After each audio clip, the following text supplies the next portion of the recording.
വായനാശീലം പ്രോത്സാഹിപ്പിക്കുകയും വിദ്യാർത്ഥികളിൽ സർഗാത്മകതയും സാമൂഹിക ബോധവും വളർത്തുകയും ചെയ്യുക എന്ന ലക്ഷ്യത്തോടെ എലവഞ്ചേരി DM UP സ്കൂളിൽ സംഘടിപ്പിച്ച വായനാ പക്ഷാചരണത്തിന് സമാപനമായി.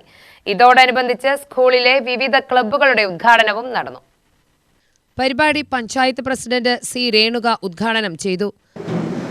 ജൂൺ 19 മുതലാണ് നമ്മുടെ വായനാ ദിനം ആഘോഷിക്കുന്നത്. 19 ഇന്നാണ് നമ്മുടെ സമാപനം. ജൂൺ 19 നമ്മുടെ PN പണിക്കരുടെ ചരമദിനം.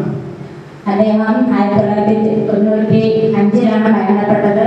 നമ്മൾ ആദരിക്കുന്നത് വായനാ ദിനമായി ആദരിക്കുന്നത് 1996 വായന എന്നതുകൊണ്ട് നമ്മളിപ്പോ ബുക്കുകൾ പൊതുവെ കുട്ടികൾ വായിക്കുന്നത് കുറവാണ്.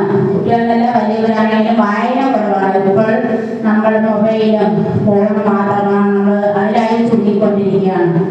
വായന എന്നത് വിശാലമായ രാജ്യത്തിന്റെയും നാടിന്റെയും പല കാര്യങ്ങൾ വായനയിലൂടെയാണ് നമ്മൾ അറിയുന്നത്.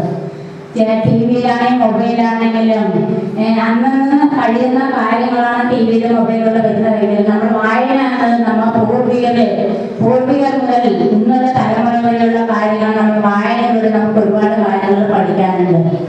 വായന ഒരു ശീലമാക്കുന്ന കുട്ടിയെ നമ്മുടെ PK പ്രസിഡന്റ് പറഞ്ഞ പോലെ ഉന്നതങ്ങളിൽ എത്തിയ നമ്മുടെ വലിയ വലിയ നേതാക്കന്മാരാണെങ്കിലും ശാസ്ത്രജ്ഞന്മാരാണെങ്കിലും മഹാശില്പികളാണെങ്കിലും എല്ലാവരും ആ വായന ശീലമുള്ളവരായിരിക്കും. നമ്മൾ ഓരോരുത്തരും നോക്കിയാലും വായന ശീലമുള്ളവർ നമ്മൾ വളരെ ഉയരങ്ങളിലെത്തും. വായന അറിവിന്റെ വാതായനമാണെന്നും വിദ്യാർത്ഥികളിൽ പുസ്തക വായനയുടെ ശീലം വളർത്തുന്നതിലൂടെ മികച്ച പൗരന്മാരെ വാർത്തെടുക്കാൻ കഴിയുമെന്നും അവർ പറഞ്ഞു. സ്കൂളിലെ വിവിധ ക്ലബ്ബുകളുടെ പ്രവർത്തനങ്ങൾക്ക് തുടക്കമിട്ടതോടെ വിദ്യാർത്ഥികളുടെ കലാ, സാഹിത്യ, ശാസ്ത്ര, സാമൂഹിക പ്രവർത്തനങ്ങൾക്ക് പുതിയ ഉണർവുണ്ടാവുമെന്നും അവർ കൂട്ടിച്ചേർത്തു. PTA പ്രസിഡന്റ് ലക്ഷ്മണൻ അധ്യക്ഷത വഹിച്ചു. ചടങ്ങിൽ പഞ്ചായത്ത് സ്ഥിരം സമിതി അധ്യക്ഷ R. സുഗുണ, വാർഡംഗവും EMS സാംസ്കാരിക ലൈബ്രറി സെക്രട്ടറിയുമായ രഞ്ജിത്ത് എന്നിവർ വിവിധ മത്സരങ്ങളിൽ വിജയികളായ വിദ്യാർത്ഥികൾക്ക് സമ്മാനങ്ങൾ വിതരണം ചെയ്തു.